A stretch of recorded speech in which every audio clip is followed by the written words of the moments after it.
베레아 우리 예수사랑 성도 여러분 환영합니다. 반갑습니다. 네. 한 주간 또 평안하셨지요? 네. 네, 바쁘신 가운데서도 다시 한번 이렇게 만남을 하나님께서 허락해 주셔서 하나님께 영광과 감사를 드리고요. 우리가 이 지상에서 얼만큼 성경 공부를 더 많이 해야 될지, 예수님을 말씀을 통하여서 만날 수 있을지 모르지만 하나님께서 허락하시는 때까지 우리 같이 모여서 영적인 떡을 뗐으면 좋겠습니다. 먼저 로마서 13장에 있는 말씀 잠깐 찾아보겠습니다. 13장 11절의 말씀 보겠습니다. 로마서 13장 11절 또한 너희가 11절이요. 또한 너희가 이 시기를 알거니와 자다가 깰 때가 벌써 되었나니 그랬죠?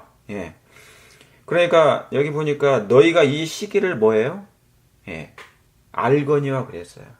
여러분 지금 이 때가 지금 우리가 맞이하고 있는 이 시기가 어느 때인지 잘 아시겠죠? 예. 다 아시지만은 우리가 다시 한번 말씀을 통해서 좀 확인 좀 해보고요. 말씀을 하도록 하겠습니다. 요한계시록 17장을 잠깐 보시도록 하겠습니다. 요한계시록 17장은 13장의 연속입니다. 13장의 연속이에요. 요한계시록 17장 17장 그 다음에 이제 18장도 같이 연결이 되는 건데요. 자, 17장 먼저 우리가 제가 1절 읽도록 하겠습니다. 또 7대접을 가진 7천사 중 하나가 와서 내게 말하여 가로되 이리 오라. 많은 어디에요? 물 위에 앉은 큰 음녀 그랬어요. 그러니까 뭐냐면 이 음녀가 어디에 앉아 있어요? 많은 물 위에 앉아 있어요. 여러분 물은 성경상 뭘 상징합니까? 15절이에요. 물은 15절에 보면 천사가 내게 말하되 네가 본 바 음녀가 앉은 물은 뭐라고 써 있어요?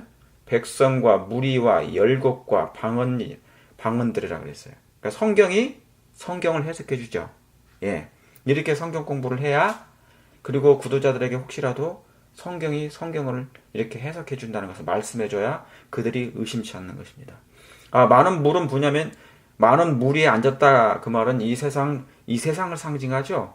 그러니까 이 음녀가 이 세상 위에 지금 앉은 거예요. 각 나라들마다 앉아 있는 거예요. 그래서 받을 심판을 내게 보이리라. 그러니까 이미 뭡니까? 이 음녀는 심판을 받은 자예요, 사실은. 그러니까 염려할 게 있어요? 두려워할 게 있습니까? 없어요. 여러분이 하나님만 믿음으로 볼 수만 있다면 이 세상 그 어떤 것도 두려워할 일이 하나도 없어요. 근데 마음에 하나님이 안 계시면 이제 두렵기 시작할 것입니다. 2절에 땅의 임금들도 그로 더불어 음행하였고, 그가 누구예요? 그로 더불어. 음료죠. 그러니까 땅의 모든 왕들, 대통령들, 정치인들이 전부 다 그로 더불어 같이 음행하는 거예요. 결탁하는 거죠. 커넥션이 있어요. 그래서 음행하였고 땅에 거하는 자들도 그 음행의 포도주에 취한 거예요. 그러니까 왕들도 대통령들도 다 취하긴 했지만 그 땅에 있는 백성들마저도 뭡니까? 그 음행의 포도주에 취한 거예요. 이건 진노의 포도주죠. 그러니까 거짓 진리를 얘기하는 거예요. 사단이 뿌려놓은 거짓 이론들, 거짓 속임수들, 논리들, 다 진리가 아니고 일리 그런 것이 전부 다 그런 것에 취해 있다는 것입니다. 자, 그러면서 이제 세상에 취해요. 그 음녀 때문에. 그러니까 지금 그 물 위에, 세상 위에 여자가 앉아 있으니까 음녀가. 그러니까 뭐를 자꾸 먹여요. 그래가지고 취한단 말이죠. 하고 선악을 식별하지 못하는 것입니다. 3절에 곧 성령으로 나를 데리고 광야로 가니라. 자, 이 일도 누가 하신다고요? 성령께서요. 요한을 데리고 가시는 거예요. 그러니까 요한은 밤모섬에서 그 모든 일을, 미래를 다 내다본 거죠. 볼 수 있었어요. 보니 여자가 뭐를 탔어요? 붉은빛 짐승을 탔어요. 그러니까 여러분 이 붉은 짐승을 타요. 여자가 아까 이 여자는 아까 그 음녀예요. 그 음녀가 이 여자가 붉은빛 짐승을 탔어요. 성경상 여자는 교회인데 여기서 교회는 순결한 교회는 여잔데 그냥 음녀는 뭐냐면 음녀는 타락한 배도한 교회, 하나님을 떠난 교회 여자이기 때문에 그렇게 된 거예요. 음녀라고 하는 거예요. 이 여자가 붉은빛 짐승을 탔는데 그 짐승의 몸에 뭐가 있어요? 참남된 이름이 있어요. 다시 말하면 참남되다 그 뜻은 무슨 말이에요? 참남하다는 뜻은 자기가 하나님이 아닌데 하나님 척 하는 거예요. 하나님처럼 얘기하고 하나님처럼 스스로 자칭 하나님이라고 얘기하고 하는 거예요. 하나님만이 하실 수 있는 것을 자기가 찬탈해서 하는 거예요. 그걸 참남되다는 얘기예요. 그러니까 보니까 그 짐승에 그런 이름들이 가득하다는 얘기죠. 가득하다는 얘기예요. 이런 타락한 배도한 교회가 교회의 이름을 가지면서 그렇게 행하는 교회는 분명히 뭐예요? 타락한 교회예요. 배도한 교회예요. 참남한 교회예요. 이름들이 뭡니까? 가득하고 7머리가 있어요. 그리고 10뿔이 있어요. 이 짐승을 타니. 그러니까 여러분 이걸 아셔야 됩니다. 여기 보면은 10뿔이 있다고 그랬죠. 7머리와 10뿔이 있어요. 그러니까 이 여자가, 이 음녀가 짐승을 타고 있어요. 짐승을 타고 있는데 그 짐승이 뭡니까? 뿔이 10개예요. 머리가 7개고. 그러니까 뭡니까? 이 음녀가, 이 여자가 뭐예요? 타락한 이 교회가 세상을 지휘하고 있는 거예요. 모든 왕들, 뿔은 나라를 상징하기도 하고 왕을 상징하기도 하죠. 그러니까 뭡니까? 세상의 모든 나라들을 지금 뭐 하고 있는 겁니까? 조종하고 있는 거예요. 조종하고 지배하고 통치하는 거예요. 이 음녀가. 근데 이 음녀는 뭡니까? 교회를 상징하죠. 교회는 교회인데 타락한 교회, 배도한 교회죠. 그래서 여러분 세계의 모든 각 나라마다 정치인들을 다 뭡니까? 지배하고 있는 거예요. 조종하고 있는 거예요. 그러니까 거기에 숨겨진 음모가 다 있어요. 음모설 얘기하죠. 이건 음모일 뿐이야. 근데 진짜 음모예요. 예수님을 죽였던 유대인들의 그 지도자들이 전부 다 음모로 예수님을 죽일 음모를 계획을 세웠어요. 그러나 하나님이 정하신 때 하는 거예요. 하나님의 결재 없이는 그 음모가 실행될 수도 없고 이루어질 수가 없습니다. 자, anyway, 그래서 짐승을 탑니다. 세상 나라들을 다 통치해요. 지배해요. 미국도 지금 그러고 있습니다. 그러니까 여기에 땅의 임금들이 대통령도 속하죠. 누구까지 포함됩니까? 오바마 대통령. 같은 옷인데 저도 오창록인데 이 사람도 오바마 맞잖아요. 근데 기분이 좀 안 좋아. 자, 그래서 그 사람도 다 조종을 받고 있는 것입니다. 이 음녀에게. 10뿔이 있으며 그 다음에 4절에 그 여자는 자줏빛과 붉은 빛 옷을 입고 금과 보석과 진주로 꾸몄어요. 여러분이 법왕을 한번 보세요. 로마 교황을 한번 보세요. 여러분이 로마 교황을 구글에다가 딱 치면 그 사람이 입고 있는 것, 바티칸에서 하고 있는 그 모습이 그대로 여기 다 나와 있어요. 이 성경대로 그대로 그 자줏빛 옷을 입고요. 요즘은 흰 옷을 많이 입고 다니대요. 흰 옷도 자주 입어요. 자기가 마치 뭡니까? 메시아처럼 하는. 적그리스도잖아요. 그리스도는 그리스도인데 적그리스도처럼 다녀야 되니까 흰 세마포를 입고 다니는 거예요. 자, 그래서 금과 보석과 진주로 꾸미고 손에 뭐를 들었어요? 금잔을 가졌다고 그랬어요. 여러분 이걸 주목하세요. 그가 가지고 있을 때 그가 뭡니까? 제사 의식을 할 때 항상 금잔이 손에 들려 있어요. 역대 모든 교황이 다 그 금잔을 들고 있습니다. 가졌는데 가증한 물건과 그의 음행에 더러운 것들이 뭐예요? 가득하더라. 그 금잔에다가 뭐가 있어요? 진노의 음행의 포도주가 담겨 있는 거예요. 그래서 세상의 물 위에 물 아래에 있는 모든 백성에게 그걸 먹이는 것입니다. 왕들도 먹고 대통령들도 먹고 다 백성들도 그 금잔에 있는 것을 마시고 취하는 것입니다.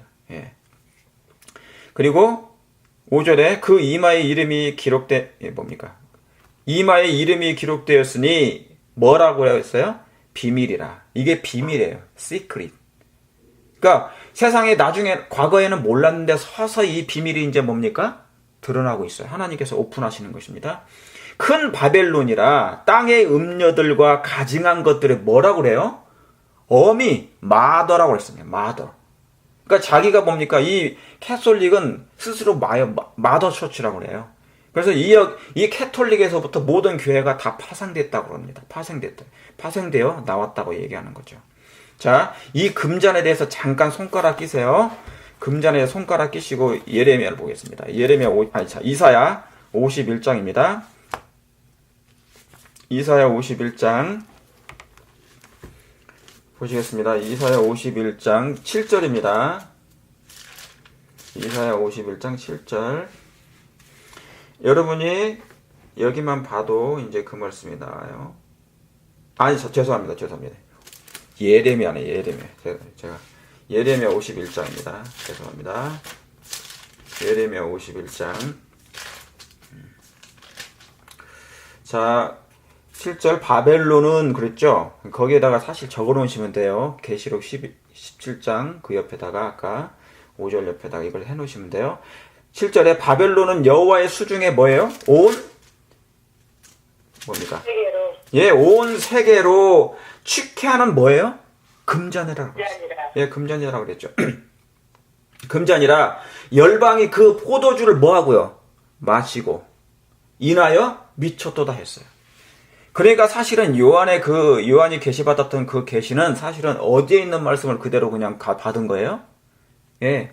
예레미야에 있는 이 말씀을 그대로 받은 거예요.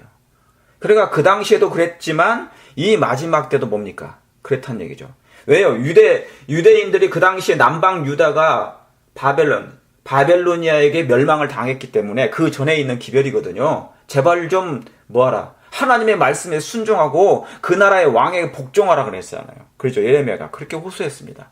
눈물을 흘리면서 호소했어요. 근데 그 눈물을 흘리면서 호소하면서도 뭡니까? 호소했는데도 불구하고 그 백성들은 그 말씀을 거역했어요. 이제 그 눈물의 선지자가 이제 예수님 뭐예요? 슬픔의 선지자가 또 오셨어요. 그들에게 유대인들에게 끊임없이 호소했습니다. 눈물을 흘리면서 끊임없이 흘렸단 말이죠. 사실은 유대 당시에 예수님이 계셨을 때 예수님이 흘린 눈은 강처럼 됐어요. 유대 땅에, 유대 백성들의 눈에. 그러나 그 눈물조차도 뭡니까? 그들을 회개케 하지 못했어요. 예. 그래서 그들은 결국은 거절한 것입니다. 왜요? 이 바벨론의 그 금잔으로 마시운 그 포도주 때문에 다 취해서 그런 것입니다. 하나님을 몰라보는 거죠. 우리를 구원하신 예수님을 몰라보는 거예요. 그 사랑에 풍성하신 예수님을 몰라보는 것입니다. 생명의 하나님이 이 땅에 오셨는데 그 생명을 몰라보고 이제는 그들은 끝까지 사망의 왕에게 그냥 목숨을 바치는 것입니다. 사망의 왕에게. 바로 그 금잔이 여기서 나온 금잔입니다. 다시 계시록 17장. 자, 그래서 큰 바벨론이라 땅의 음료들과 가증한 것들의 뭐예요? 엄이라. 그래서 여러분, 이 캐톨릭, 이 로마 교황은 온 세상의 교회의 어미가 됐어요. 그러니까 앞으로 뭡니까? 그러면 나머지들은 전부 다 그 딸들이에요. 나머지 개신교 모든 교회들은 전부 다 그 딸들이 되겠어요. 이제 딸들이 됩니다. 거기서 나왔으니까. 그러니까 이 로마 교황은 이 음료는 어미가 되고 나머지는 전부 다 딸들이에요. 예. 어미의 딸들이죠. 여자니까 딸들로 표현하는 거예요. 자, 그래서 이제 이 세상에 온 세상이 다 그의 많은 물 위에 앉은 그 여인에 의해서 다 취하게 됩니다. 자, 그리고 이제 6절에요. 또 내가 보매 이 여자가 성도들의 피와 예수의 증인들의 피에 취한지라 내가 그 여자를 보고 기이 여기고 크게 기이 여기니 요한이 이상하게 여겨요. 천사가 가로되 왜 기이 여기느냐 내가 여자와 그 탄 바 7머리와 10뿔 가진 짐승의 비밀을 내게 알려주려고 했어요. 자, 짐승의 비밀을 지금 알려주시는 것이에요. 네가 본 짐승은 전에 있었다가 시방은 없으나 장차 뭐예요? 무정행으로부터 올라와 멸망으로 들어갈 자예요. 그러니까 여러분 이 교황은 이 법왕은 뭡니까? 이 바벨론 세력은 결국은 뭐하게 되는 거예요? 멸망하게 돼요. 여러분 그래서 우리가 믿음으로 항상 승리의 현재의 고난은 있지만 뭡니까? 장차 올 영광과 좋게 비교할 수 없다고 증거했던 그 바울과 같은 믿음을 가지길 바랍니다. 예수님의 재림의 때를 생각하세요. 그때 여러분이 끝까지 승리하고 그 환난을 통과해서 그 예수님을 만날 것을 생각하세요. 그러면 그 예수님을 만날 걸 생각하면 현재 모든 시련과 시험과 고난들을 넉넉히 예수님을 바라봄으로 이길 수 있다 그 말입니다. 그렇죠? 아멘. 예. 자, 그래서 비밀을 내게 알려주리라. 멸망으로 들어갈 자라. 땅에 거하는 자들로 창세 이후로 생명책에 농명되지 못한 자들이 이전에 있었다가, 그러니까 창세 이후로, 그러니까 가인도 포함돼요. 가인은 생명책에 뭐예요? 기록되지 않았어요. 아벨은 기록됐어요. 그랬죠? 예. 그래서 뭡니까? 거기로부터 시작해서 창세 이후로 생명책에 농명되지 못한 자들이 이전에 있었다가 시방은 없으나 장차 나올 짐승을 보고 기이 여기더라고 했어요. 그러니까 이 요한이 그 계시를 본 거죠. 이거 보면서 뭡니까? 지금 요한이 살던 시대는 어떤 시대예요? 당시에 로마 제국 시대예요. 로마 시대예요. 로마 제국 시대. 그래서 다니엘 2장으로 말하면 금신상에서 지금 두 다리를 상징합니다. 철의 나라. 그런 시대에 살고 있단 말이죠. 그런데 그가 이전에 있었다가 시방은 없으나 장차 나올 짐승이라고 그랬어요. 자, 또 보죠. 기이 여기더라. 지혜 있는 뜻이 여기 있으니 10절에 그 일곱 머리는 여자가 앉은 일곱 산이요. 또 일곱 왕이라. 자, 일곱 왕이 나와요, 여기에. 일곱 왕이라. 다섯은 망하였어요. 그리고 하나는 있고 다른 이는 아직 이르지 아니하였으니 이르면 반드시 잠깐 동안 뭐예요? 계속하리라 그래요. 자, 이 말씀을 일곱 왕이 있는데 일곱 왕을 우리가 봐야 돼요. 자, 그러면 성경은 성경에 해석해 주니까 여러분 다니엘서는 7장 다 아시죠? 그 짐승들에서 다 나오죠? 자, 그래서 그 짐승을 요약한 장에 계시록 13장에 잠깐 나와요. 자, 13장 잠깐 보겠습니다. 한 장 넘겨서. 13장에 여러분이 보시는 것처럼 짐승이 나오죠. 1절에 바다에서 한 짐승이 나오는데 다니엘 7장입니다. 나오는데 뿔이 열이죠. 그죠? 열뿔, 열나라, 열왕. 그렇죠? 머리가 일곱이라. 여기 일곱 머리 나오죠? 그 뿔이 열 면류관이 있고 그 머리들에는 참난된 이름들이 있더라. 내가 본 짐승은 뭐예요? 표범이 있죠? 표범은 뭐예요? 헬라 그리스. 비슷하고 그 발은 뭡니까? 곰의 발바닥. 메데와 페르시아. 그 다음에 뭡니까? 그 입은 뭐예요? 사자의 입 같은데. 이건 바벨론이죠. 그러니까 이 짐승의 여러 짐승, 다니엘 7장을 짐승을 합쳐놓은 짐승을 얘기한 거예요. 그 모든 세력을 합하여 마지막 때 나올 짐승이 바로 뭐냐면 이 짐승이란 말이죠. 많은 무리에 탄 여자. 이 음녀란 얘기예요. 그러니까 자, 그러면 다시 정리합니다. 17장 다시 돌아가 보면 10절에 일곱 왕이라 다섯은 망하였고 하나는 있고 다른 이는 아직 이르지 아니하였으니 이르면 반드시 잠깐 동안 계속하리라. 그래서 다섯은 망했다는 이 왕은 뭐냐면, 자, 이게 일곱 왕 중에서 다섯은 망했어요. 첫째 왕 바벨론 왕입니다. 왜요? 아까 사자가 있었으니까. 그래서 바벨론 망했고요. 바벨론이 망했고 바벨론 나라. 그 다음에 메데와 페르시아입니다. 미디아와 페르시아 왕이 있어요. 그래서 페르시아 왕 중에 한 사람이 누굽니까? 고레스 왕입니다. 그 다음에 뭐예요? 헬라 왕이 망했어요. 헬라가 망했습니다. 헬라 그리스. 이제 네 번째죠. 바벨론, 메데, 페르시아, 헬라. 이게 네 번째죠. 그리스가 망했어요. 그 다음에 뭡니까? 다섯 번째가 로마 제국입니다. 로마 제국. 그래서 로마가 동로마와 서로마가 있었지만 이 로마 제국이 망했어요. 그렇죠? 그러니까 다섯은 망하고 뭡니까? 하나는 그대로 있어요. 하나는 그대로 있고 이교 로마 있죠. 그러니까 그 이교 로마가 있고 다른 이는 아직 이르지 아니하였으나 이르면 반드시 잠깐 동안 계속하리라. 11절에 전에 있었다가 시방은 뭡니까? 전에 있다가 시방 뭡니까? 사방. 전에 있었다가 시방은 없어진 짐승은 여덟째 왕이라는 거예요. 그죠? 여덟째 왕이니 그 다음 뭐랍니까? 11절에 일곱 중에 뭐한 자예요? 속한 자라고 그랬어요. 일곱 중에 속한 자라. 그러니까 일곱 번째 왕은 뭐냐면 여러분 이교 로마 다음에 뭐가 나왔어요? 로마 교황이 생겼어요. 그랬죠?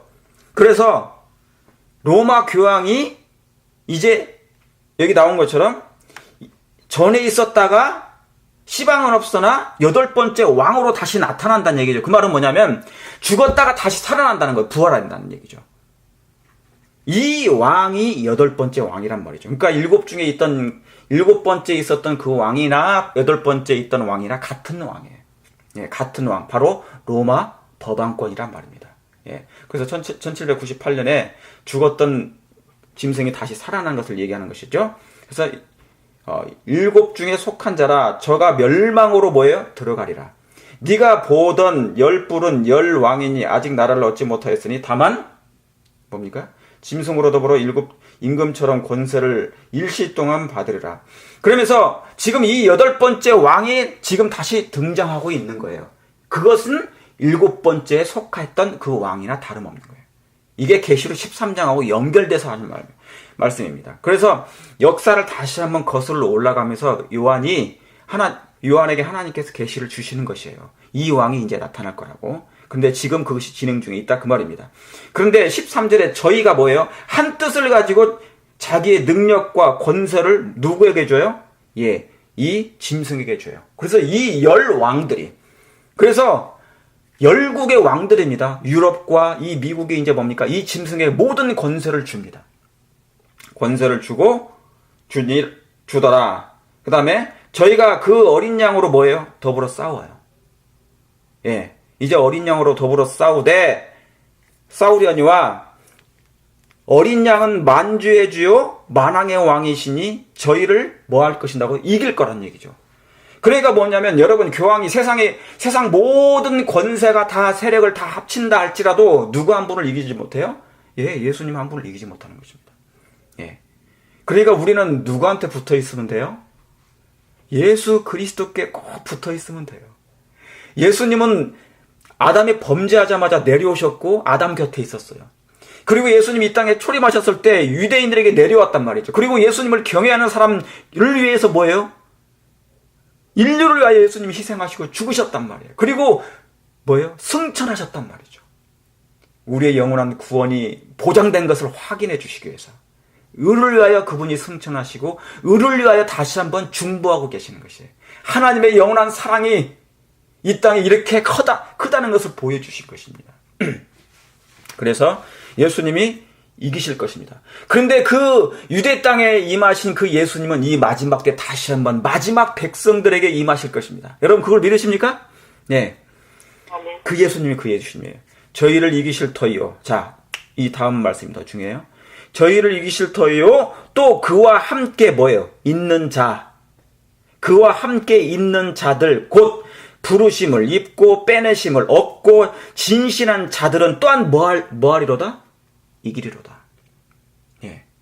여러분이 이곳에 속해야 됩니다. 예수님이 승리하셨는데 이제 뭡니까? 예수님께 뭐예요? 같이 함께 있어야 돼. 말씀에 붙어 있든지 기도에 붙어 있든지 오직 하나님 외에는, 예수님 외에는 의지할 곳이 한 곳도 없어야 돼요. 이 마지막 때. 그러면 뭐 하게 돼 있다고요? 그와 함께 있는 자들은 분명하게 부르심을 얻은 자, 빼내심을 얻은 자. 여러분, 하나님께서 여러분을 부르신 걸 믿으십니까? 예. 여러분을 빼내심을 믿으십니까? 빼내셔서 특별한 일을 지금 하고 계세요. 하나님께서 마지막 백성들을 저 세상의 채석장에서 빼내셔가지고 특별한 작업을 지금 하고 계세요. 영적인 특별한 검을 대셔가지고 하나님의 사랑의 검으로 있잖아요. 뭔가 지금 뭐예요? 다듬고 계신단 말이죠. 빼내심을 얻고 뭐예요? 진실한 자들은 이기리로다. 여러분의 마음 가운데 예수님을 향한 진실한 신앙을 꼭 잊게 되길 바랍니다. 자, 그래서 이렇게 하는 자면, 이렇게 하게 되면 뭐예요? 이길 수 있어요. 자, 그것을 우리가 구체적으로 한번 보시겠습니다. 요한복음 14장. 요한복음 14장입니다. 우리가 어떻게 더 이길 수 있을까? 자, 지금까지 제가 드린 말씀 중에 있지만 이것을 더 구체적으로 한번 보시도록 하겠습니다. 요한복음 14장. 너희는 마음에 근심하지 말라. 1절부터요. 마음에 뭐 하지 말라고요? 근심하지 말라. 근데 요즘 근심이 많아지시죠? 네. 세상 근심이 많으십니까? 아니면은 하나님에 대한, 나의 죄에 대한 근심이 많아지세요? 예. 여러분이 그건 아시죠?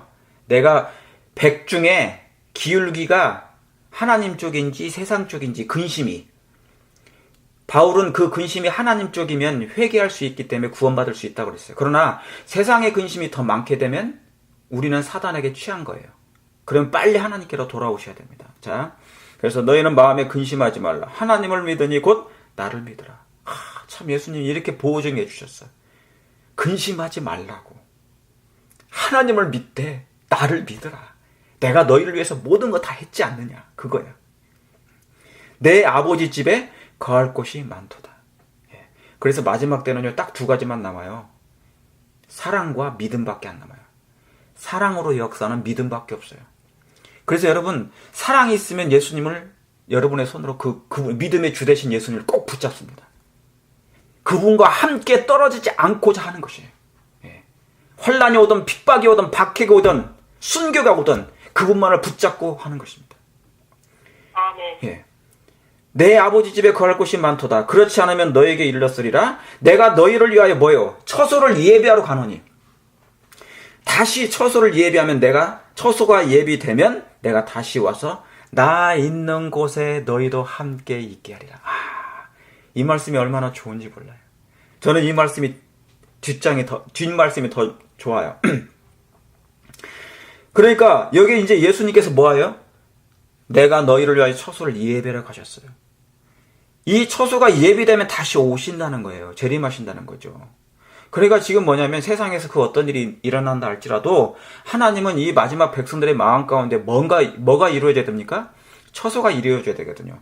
이 처소가 이루어지면 예수님이 오신단 말이죠.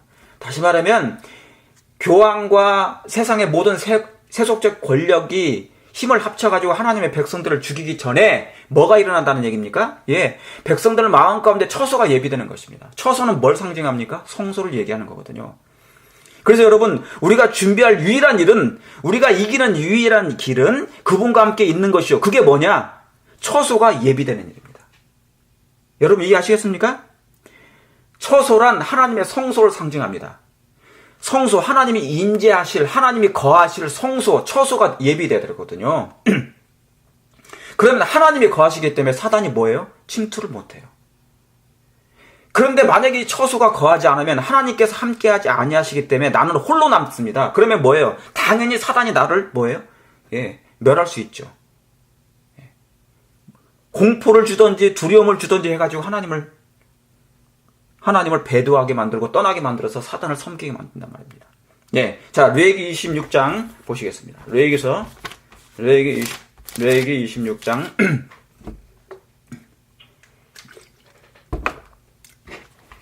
26장 2절입니다.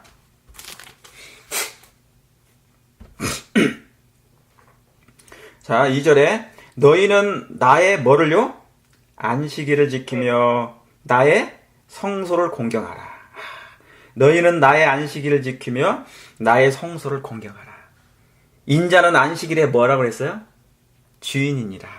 안식일은 너희를 거룩해 하는 날이라. 나 여호와는 너희를 거룩해 하는 하나님이라. 하나님께서 우리를 거룩하게 하시는 이유가 뭐라고요?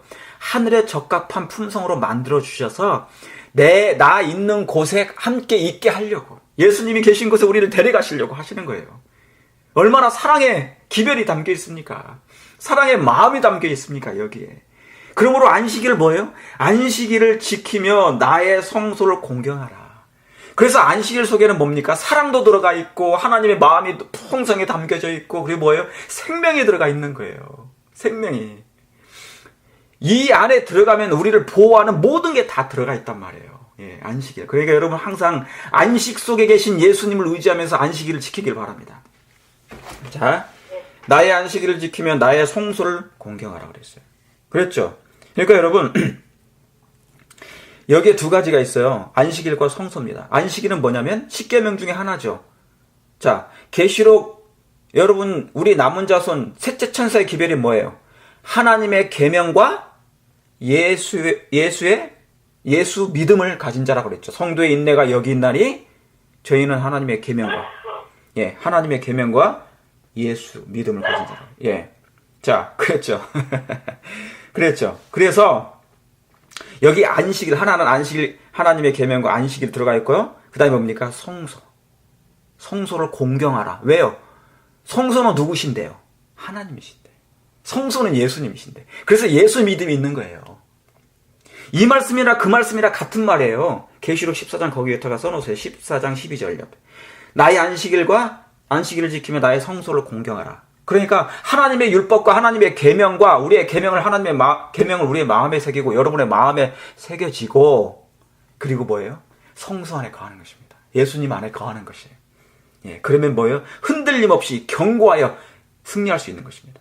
여러분 그렇게 되기를 원하시죠? 예. 아멘. 그래서 성소가 되어야 하는 것입니다. 예수님께서 이 처소를 예배하라고 하시는 것이에요. 이 일은 인간이 하는 것이 아니라 하나님께서 해주시는데, 우리의 의지도 뭡니까? 우리의 의지까지도 하나님께 드려야 됩니까? 예. 이것은 우리가 해야 되는 것이에요. 하나님께서 우리의 의지를 강제할 수 없기 때문에 우리의 의지는 뭐예요? 우리의 노력으로 드리는 것입니다. 인간이 할 수 있는 것이 하나도 없지만 이 부분은 우리가 해야 되는 것입니다. 우리 자신을 하나님께 드리는 것, 복종하는 것, 굴복하는 것, 이건 우리가 해야 하는 것이에요. 우리의 마음이 뭡니까? 예. 괴로워요. 그럼 하나님께 가는 것, 내 의지를 하나님께 드리는 것, 이것은 내가 할 수 있는 것이지 하나님께서 하실 수 있는 것이 아니란 말이죠. 예. 그러니까 성육신의 개념을 여러분이 잘 이해하셔야 됩니다. 성육신은 두 가지 노력이 필요하다는 얘기죠. 하나님도 우리 인간도. 자, 그걸 얘기하는 것입니다. 그래서 자, 이건 중요한 건데요. 자, 마지막 때는 안식일이 회복됩니다. 그런데 우리 안식일 교인들은 안식일만 잘 지키는 사람도 있어요. 10계명 다 잘 지키는 사람도 있지만 안식일만 지키는 사람이 있어요. 9개 계명은 뭡니까? 대충 보내고. 6일 동안은 힘써 내 모든 일을 하되 하나님 안에서 모든 걸 다 해야 되는데 하나님 빼고 인간적인 일만 하다가 안식일에 겨우 졸로 온단 말이에요. 피곤해가지고. 그러면 뭡니까? 이 안식일은 뭐냐면 하나님 구원받은 사람이 6일 동안에 구원받은 사람이 와서 예수님 만나는 거예요. 하나님 만나는 것을 연습하는 거예요. 7,000년째 예수님 만나서 영원토록 사는 것을 상징했거든요. 그런데 안식일날 구원받으러 오면 안 돼요. 그런 사람들은 나중에 뭐냐면 자리바꿈을 하게 됩니다. 이게 자리바꿈이 있게 돼요. 그래서 세상 가운데 있는 안식일만 모르고 9째 계명을 지키는 사람들이 있어요. 순종하면서 말씀대로. 예. 그런데 나중에 그것을 참 진리를 깨닫고 안식일 개혁 운동의 그 기별을 메시지를 받고 그들이 안식일까지 깨달으면서 이제 나중된 자가 먼저 되고 먼저 된 자가 나중된단 말입니다. 그러니까 여러분요, 이 빛을 받은 저와 여러분들은 정말 이 빛을 알고도 이제 알았으니 하나님께 모든 걸 맡겨서 그 모든 말씀대로 순종하며 예수님과 함께 있어야 되는 것입니다. 아까 계시록 17장에 있는 예수님 어린 양이 우리를 이기게 해주실 것이요. 그분이 뭡니까? 우리와 함께 하신다고 그랬어요. 그러면 우리도 그분과 함께 있어야 되는 것이죠. 이게 그 말씀이에요. 자, 그러므로 여러분이 그 구원에 들어가시게 되기를 바랍니다. 자, 창세기 2장 봅니다. 창세기 2장입니다. 오늘 중요한 말씀입니다. 항상 중요하지만 2장.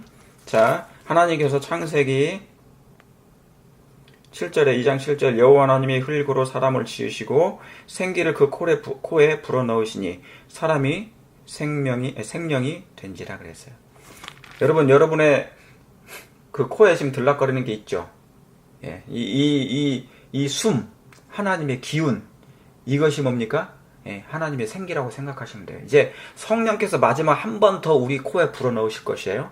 죄로 말미암아 이 생기가 빠져나왔기 때문에 이 다시 한번 이 마지막 백성들에게 이 생기를 불어넣으실 것이에요. 이 생기를 불어넣기 위해서는 뭡니까? 온전히 우리 하나님께 드려야 됩니다. 그게 사도행전 1장 14절이에요. 그들이 전혀 힘써 기도에 전념한다고 그랬어요. 뭐를 받기 위해서요? 그러니까 사도행전 1장은 뭐냐면 창세기 2장 7절하고 같은 얘기예요. 다시 한번 흙이 돼서 나라는 존재가 흙이라는 존재라는 것을 인정하는 거예요. 그리고 고백하는 것이에요. 그리고 굴복하는 것이고 죽는 것입니다. 주여, 이 죄인이 흙밖에 안 됩니다. 저는 주님이 아니시면 저는 아무것도 아닙니다. 주여, 저를 불쌍히 여기사 하나님의 생기를 다시 한번 저에게 불어넣어 주시옵소서. 그때 이제 뭐예요? 하나님의 사랑을 깨닫고 그에게 생기를 다시 부어넣는 일이 다시 한번 이루어지는 것입니다. 창세기 2장 7절의 말씀과 사도행전 1장 14절의 말씀이 그래서 사도행전 2장의 그 오순절 성경이 임한 것처럼 똑같이 이어지는 것입니다. 자, 그런데 9절에요. 여호와 하나님이 그 땅에서 보기에 아름답고 먹기에 좋은 나무가 나게 하시니.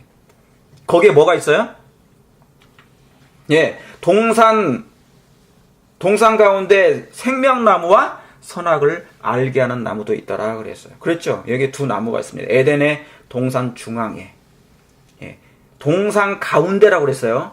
에덴 동산 가운데에 이게 있어요. 생명나무와 선악을 알게 하는 나무가 있더라. 자, 그 다음에 10절에요. 거기에 뭐가 있습니까? 강이, 여기 강이 나옵니다. 강이 에덴에서 발원하여 동산을 적시고 거기서부터 뭐예요? 갈라져 네 근원을 이뤘다 그랬어요. 그래서 뭡니까? 네 근원이 뭐죠? 첫째 이름은 비손이고, 그 다음에 13절에 둘째 강의 이름은 기혼이라. 예, 기혼, 미혼, 기혼 그런 거 아니에요? 기혼이라. 예, 그 다음에 구스 온 땅에 들렸고 14절에 뭐예요? 셋째 강의 이름은 히데겔이라. 예, 히데겔이라. 그 다음에 뭡니까? 넷째 강의 이름은 유브라데다. 예, 발음이 안 돼요. 예, 유브라데. 그 강이에요. 그러니까 이 에덴의 동상 중앙에 생명나무와 그 다음에 선악을 알게 하는 나무가 있었는데 강이 있어요. 그래서 그 강으로부터 네 근원이 흘러나가는데요. 동서로부터 그냥 흘러나가는 것입니다. 그래서 이 강이 흘러나감으로 모든 동식물들이 먹고 살았어요. 예, 예. 자, 에덴 동상 중앙에 뭐가 있다고요? 생명나무가 있었어요. 여러분, 바로 그것이 생명이에요. 선악을 알게 하는 나무는 뭐냐? 바로 하나님의 율법이에요. 그러니까 이 에덴 동산 중앙에는 생명나무 대신 하나님이 계셨고 뭐예요? 율법이 있었단 말이죠. 중앙에, 가운데. 여러분, 아담의 마음 가운데 뭐가 있었어요? 하나님의 율법이 있었어요. 하나님의 율법을 하나님께서 그의 마음에 새겨놓으셨다 그랬어요. 어디에요? 중앙에, 마음에. 그래서 신앙은 마음으로 하는 것입니다. 신앙의 중심은, 인간의 중심은 머리가 아니고 가슴이에요. 가슴은 그래서 하나님의 지성소를 상징하는 것입니다. 그곳이 생명에 있어요. 그 생명을 주신 분이 누구세요? 생명나무 대신 하나님이시라 그 말입니다. 여러분 안에 하나님이 계십니까? 여러분 안에 예수 그리스도께서 계십니까? 그분과 함께 걸어가세요. 그분과 함께 누우세요. 그분과 함께 모든 걸 걸어다니고 생활하세요. 그러면 생명이 될 것입니다. 자, 그곳이 에덴이 될 것이에요. 자, 그곳이 뭐예요? 율법이 있는 곳입니다. 그래서 이곳이 최초의 지구 성소입니다. 바로 이곳이 최초의 지구 성소요. 바로 에덴 성소입니다. 에덴에 있던 성소였어요. 최초에. 예. 아시겠죠? 예, 그래서 에덴의 중앙에 물이 흘러나갔어요. 여러분, 이 물 근원이 뭐라고 그랬어요? 자, 제가 그러기 전에 더 말씀드립니다. 자, 이곳이 바로 이 에덴이 바로 최초의 성소였습니다. 하나님의 지구 성소였어요. 그런데 그 안에 가운데 생명나무와 선악을 알게 하는 율법이 있었단 말이죠. 제가 지금 그 전에 계속 설명을 드렸어요. 자, 요한복음 5장 39절에 뭐라고 써 있습니까? 여러분이 거기다 적어놓으셔도 상관없어요. 생명나무 옆에다가 요한복음 5장 39절을 써놓으세요. 요 땡땡 39, 5, 39. 너희가 성경에서 뭐를 얻는 줄 생각하고? 영생을 얻는 줄 생각하고, 너희가 성경을 상고하거니와 연구하거니와 이 성경이 누구에 대해서요? 예. 네, 예수님에 대해서 기록한 것이라. 그러므로 이 성경이 곧 뭡니까? 생명나무예요. 여러분이 보시는 성경은 생명나무요. 그렇죠? 그리고 예수님은 또 뭐예요? 이 성경에 예수님에 대하여 기록된 것이니까 그 예수님 또한 누구세요? 생명나무 되신 그분이시란 말입니다. 여러분 이해하시겠습니까? 그러니까 요한복음 1장 1절에 태초에 말씀이 계시나 이 말씀이 하나님과 함께 계셨고 이 말씀은 곧 누구시라? 하나님이시라. 그 말은 생명이시라. 바로 창세기 2장 9절에 있는 그 생명나무가 뭐예요? 요한복음 1장에 오셨다 그 말입니다. 말씀이 뭐가 되셔서 육신이 되셔가지고. 여러분, 그래서 이제 우리가요, 에덴 동산에 들어가가지고 그 생명나무를 따먹으려고 애쓸 필요가 있어요, 없어요? 없어요. 없어요. 왜요? 친히 예수님이 뭐 하셨습니까? 생명나무 되신 분이 내려오셨으니까 얼마나 감사한 일입니까? 그러니까 아멘. 이제 믿음으로 그 나무를 그 생명나무의 열매를 뭐 하기만 하면 돼요? 따먹기만 하면 돼요. 근데 마지막 때는 그 믿음이 없어가지고 그것마저도 뭐예요? 따먹질 않아요. 왜요? 예수님이 생명나무로 보이지 않는데요. 마지막 때 현실이. 이게 영적인 형편입니다. 우리 교회 안에서도 마찬가지예요. 남은 자손이라고 공언하지만은 사단의 그 음녀가 준 금잔, 그 포도주로 말미암아 사람들이 취해가지고 그걸 싫어하게 된다는 것이죠. 화이트부인은 그래서 이 말씀을 진리를 극도로 마지막 때 싫어한다 그 말이에요. 여러분, 우리 깨어있대 정말 정신 깊게 차리고서 정말 정신 차려서 깨어있게 되길 바랍니다. 정말 예수님을 정말 깊게 사랑하자고요. 그렇지 않으면은 사단에게 이제 뭐예요? 잘못하면 넘어가게 돼 있어요.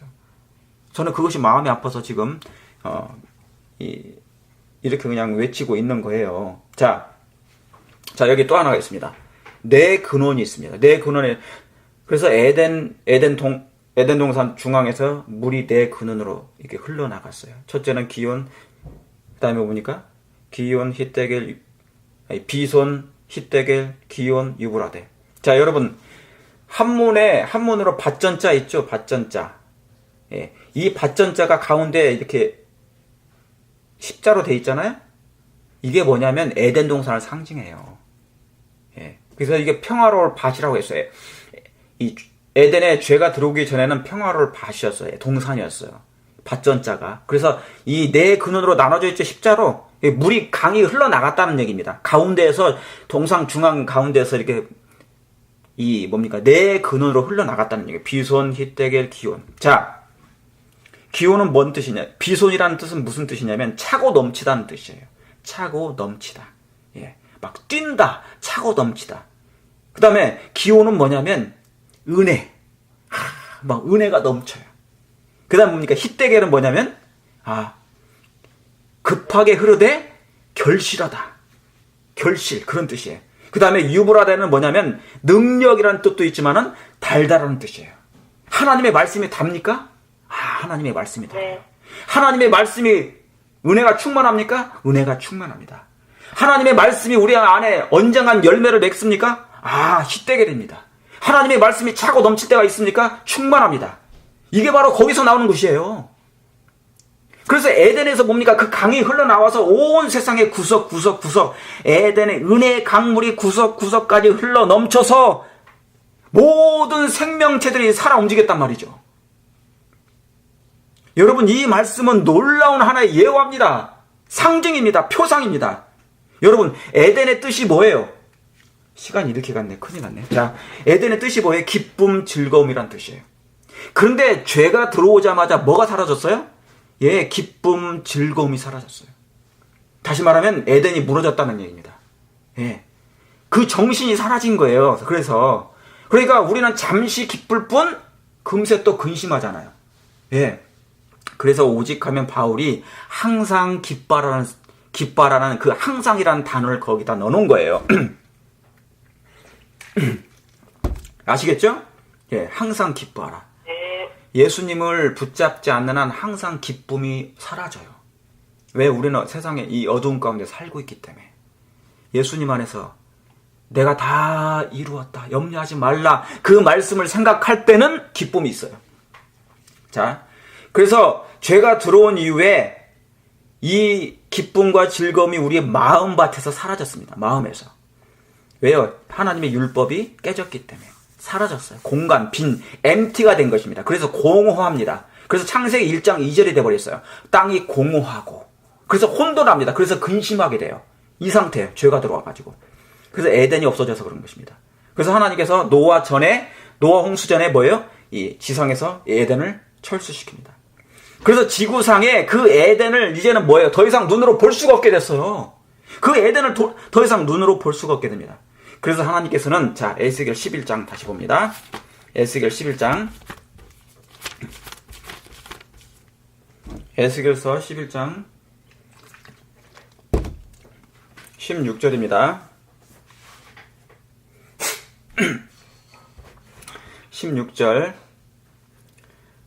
그런즉 너는 구약에 있습니다. 구약 에스겔 11장 16절에 그런즉 너는 말하기를 주 여호와의 말씀에 내가 비록 그들을 멀리 뭐예요? 이방인 가운데로 쫓고 열방에 흩었으니 그들이 잃은 열방에서 내가 뭐예요? 잠깐 그들에게 뭐가 되리라? 그들에게 성소가 되리라. 네, 그들에게 성소가 되리라 그랬어요. 그러니까 이스라엘 백성이 이제 에덴에서 죄가 들어오고 이 인류에게 뭡니까? 죄가 들어온 이유로 죄를 범한 이유로 이 땅에 뭡니까? 이제 에덴 동산이 깨졌잖아요. 그죠? 에덴이 무너졌습니다. 사라졌습니다. 붕괴됐습니다. 우리의 마음에 사라졌어요. 기쁨도 없고 뭡니까? 행복도 없어요. 잠시일 뿐. 그래서 전도서 1장을 쓴 거예요. 솔로몬이. 다윗의 자손인 첫째는 솔로몬이지만 둘째는 예수님이죠. 너희는 헛될 거야. 나 없이는 헛될 거야. 나 없이는 공허할 거야. 그 얘기를 하신 거예요. 그러니까 뭐예요? 하나님을 믿으니 곧 나를 믿으라. 그 말씀하신 거예요. 너희는 근심하지 말라. 공허 속에서 헤매지 말고, 그죠? 혼돈 속에서 염려하지 말라. 내가 너희를 위하여 처소를 예비하러 가지 않겠니? 그 얘기하는 것입니다. 그래서 너희가 눈으로는 다시 이 에덴을 볼 수는 없을지라도 뭡니까? 이제 하나님께서 친히 뭐예요? 성소가 되시겠다는 얘기예요. 내가 그들에게 흩어진 각 곳에서 성소가 되리라 그런 것입니다. 여러분 얼마나 감사합니까? 아멘. 그래서 뭡니까? 부재하시는 우리 하나님은 어디든지 원하는 백성들의 마음 가운데 함께 계십니다. 그래서 그게 뭐냐면 임시 성소라고 그래요. 임시 정부가 있던 것처럼 임시 성소로 하나님께서 우리와 함께 계시는 것입니다. 예. 그러니 여러분 어떻게 하셔야 되겠습니까? 그분을 찾아야 되겠죠. 그분을 부르셔야 되겠죠. 아까 계시록 17장에 뭐라고 그랬습니까? 부르는 자와 부르심을 받은 자와 빼내심을 입은 자가. 그렇죠? 예. 자, 그러면 출애굽기 25장 보겠습니다.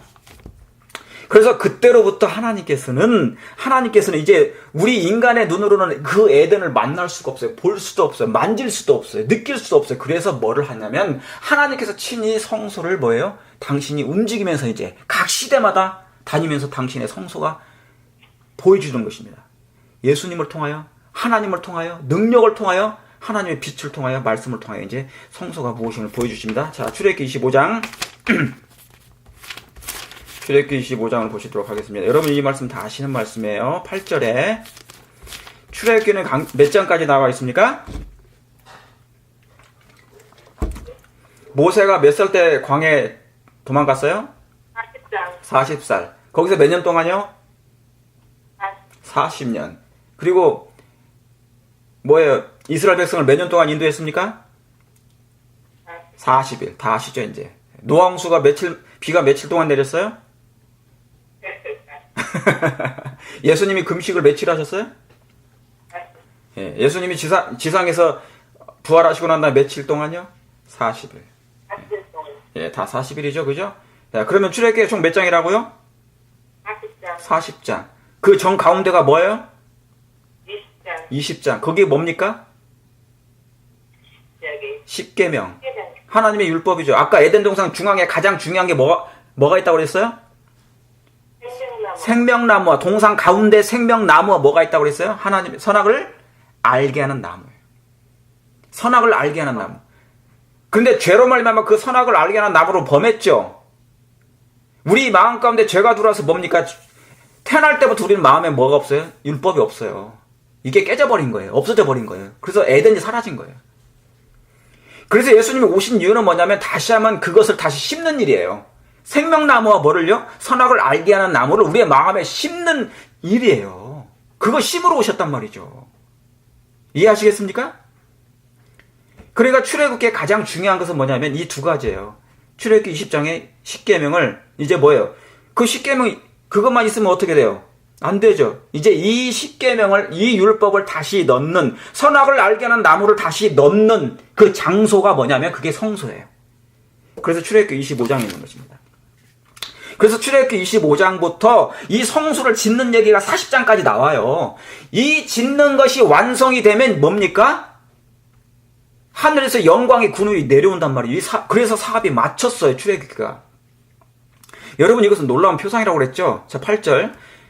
보시겠습니다. 25장 8절. 내가 그들 중에 거할 성소를 그들을 위하여 뭐예요?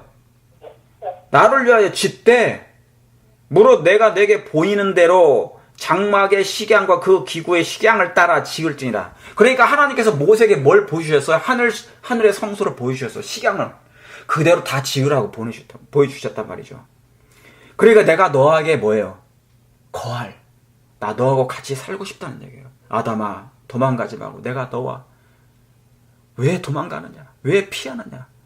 아담아 어디 있느냐? 자꾸 하나님은 따라다니고 우리는 막 도망다니고. 임마누엘 하나님은 이름 자체가 뭐예요? 하나님이 우리와 함께 있고 싶은 마음밖에 없어요. 그 사랑은 그거니까. 그런데 우리는 자꾸 하나님을 떠나. 말씀을 싫어한다 그 말은 뭐냐면요. 성경을 싫어한다 그 말은 이걸 하나님을 싫어한다는 거 똑같아요. 아담이 여호와 하나님의 낯을 피하여 도망가는 거와 똑같아요. 이 마지막 때는 성경으로 돌아오라는 얘기는 예수님께 돌아오라는 얘기인데 말씀으로 돌아오라는 얘기인데 그걸 싫어한다. 성경 공부는 싫어한다. 그냥 가서 예배만 드리고 안식일날 다시 집에 가고 왔다 갔다 하는 그런 정도만 하면 그건 예수님은 결과적으로 만나지 못하는 거예요. 이게 결과적으로 그렇게 되어 있습니다. 자, 그래서 이 성소는 뭐예요? 원래는 여러분, 내가 그들 중에 거할 성소를 왜 짓느냐? 이유가 있어요. 원래는 뭐예요? 이 성소가 그 성소가 아니에요. 왜 이 성소를 집니까?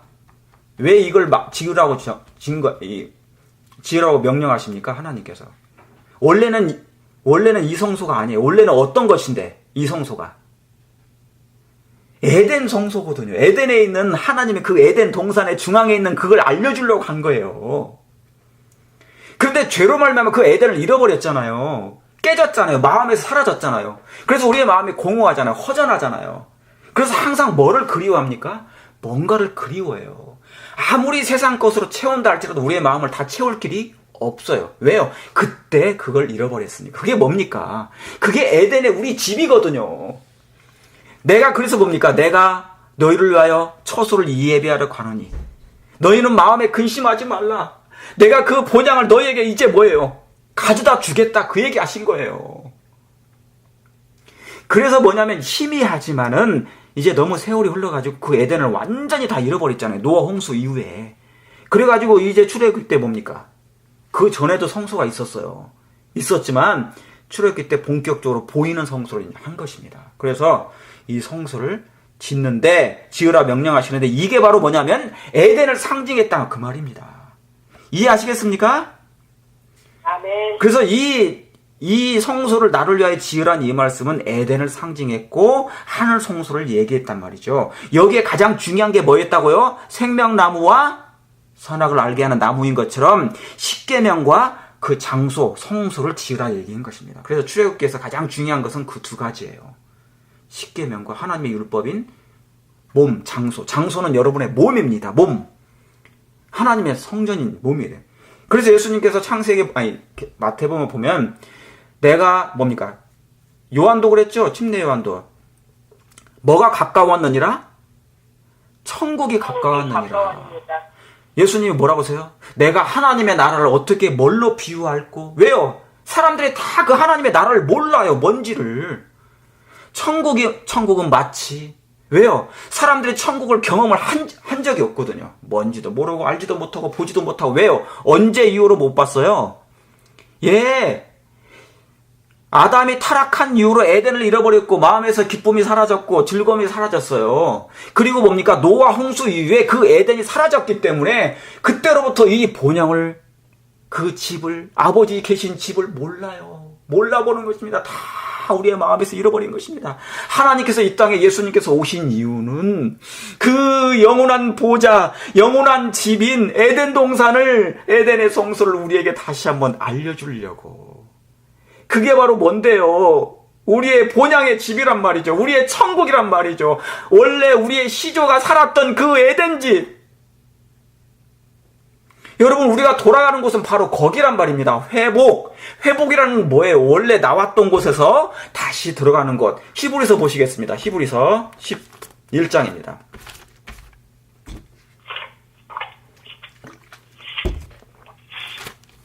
히브리서 11장 보셨습니까? 히브리서 11장 13절에 이 사람들은 다 믿음을 따라 죽었으며 약속을 받지 못하였을 때 그것들을 멀리서 보고 환영하며 또 땅에서는 뭐예요? 외국인과 나그네로라 증거했으니. 여러분, 우리가 외국인입니까? 나그네입니까? 하나님의 대사죠. 하나님의 사신이죠. 아멘. 여러분의 힘이끈은 하늘에 있죠. 아멘. 여러분은 하나님의 아들이면은 딸들이면은 하나님의 왕자죠. 그리고 공주죠. 아멘. 잠시 이 땅에 날개를 달려 보내가지고 새 천사의 기별처럼 공중에 날아가는 천사가 와서 천사로서 메신저로서 이 땅에 지금 파견된 거죠. 아멘. 그게 사신입니다. 사신들은 이 땅에 집을 져요, 안 져요? 사신들은 이 땅에 뭐예요? 마음을 둬요, 안 둬요? 안 둬요. 사신들은 이 땅에 모든 걸 다 주는 게 아니에요. 우리는 외국인과 나그네처럼 살아야 돼. 잠시 왜요? 돌아갈 거니까. 그렇습니까? 아멘. 여기 다시 읽어보세요. 자, 나그네라 증거하였으니 이같이 말하는 자들은 본향 찾는 것을 뭐예요? 나타냄이라. 저희가 나온 바, 여러분이 나오셨습니까? 어디에요? 에덴 동산에서 나왔잖아요. 죄로 말미암아 쫓겨났잖아요. 다시 들어가야 됩니까? 예. 그곳이 바로 우리가 잃어버렸던 천국이고 우리가 잃어버렸던 하나님의 나라고 우리의 본향이란 말이에요. 우리의 마음에서 허전한 이유가 바로 그거란 말이죠. 어떤 할머니가 있잖아요. 돕기도 많이 도왔다지만은 굉장히 부자의 사채업잡을 하는 사람이래요. 그런데 이 사람이 이 사채업을 해가지고 너무너무 돈을 많이 버셨대요. 나중에 보니까 이분이 돌아가셨어. 갑자기 무슨 살인을 당했어요. 살인을. 누가 죽였는지 모릅니다. 죽게 됐단 말이죠. 살해를 당해가지고. 그래서 이제 경찰이 조사하다 보니까 우연찮게 벽을 만졌대요. 그러고 보니까 이상한 게 보여서 벽을 뚫었답니다. 보니까 그 안에 금은보화가 그냥 벽에다가 막 수십억이 있고 거기에 막 금이 막 가득 있더래요. 마치 누가복음 18장에 한 부자가 있는데 그거 얘기입니다. 여러분, 우리는 금은보화를 거기다 쌓을 땅이 아니에요. 만약에 내 영혼을 오늘 도로 찾으면 그 모든 것이 누 것이 되겠느냐 그랬잖아요. 우리는 외국인과 나그네일 뿐만 아니라 본향에 다시 나온 바 본향에 다시 돌아갈 하나님의 백성들입니까? 백성들이에요. 아멘. 그런데 그 사명을 잃어버린 옛날 유대인들이, 남방 유대 백성들이 바벨론에서 포로 갔다가 다시 돌아오는 길에 안 돌아오는 거예요. 바벨론이 너무 편하니까. 거기서 집 짓고 살고 뭐하고 살고 돈 모으고 살고 앞으로 성공할 일이 많아. 이렇게 미국이 좋은데, 이렇게 미국이 평화로운 나라인데, 이렇게 온 세계 사람들이 이곳에 다 이민 오려고 하는데 내가 여기서 떠나면 어떻게 돼? 그러니까 이것을 안 놓으려고 하는 것입니다. 제가 이 기회를 다른 큰 교회 가서 전하면요, 싫어해요. 정말 싫어해요. 저는 쫓겨나요. 저는 쫓김을 당할 거예요. 그러니까 자, 정말 싫어합니다. 아이고, 자, 그래서 여러분, 그 에덴이 성소가 잃어버린 것을 다시 하나님께서 출애굽기에 각 시대마다 출애굽기 전도 있었습니다. 성소를 지으라 했어요. 내가 너한테 거하마.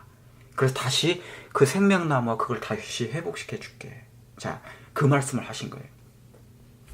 제가, 자, 집사님, 우리 집사님들, 한국에 계시고 미국에 계신 우리 성도 여러분, 제가 여기서 마칠게요. 왜냐면 지금 1시간이 됐어요.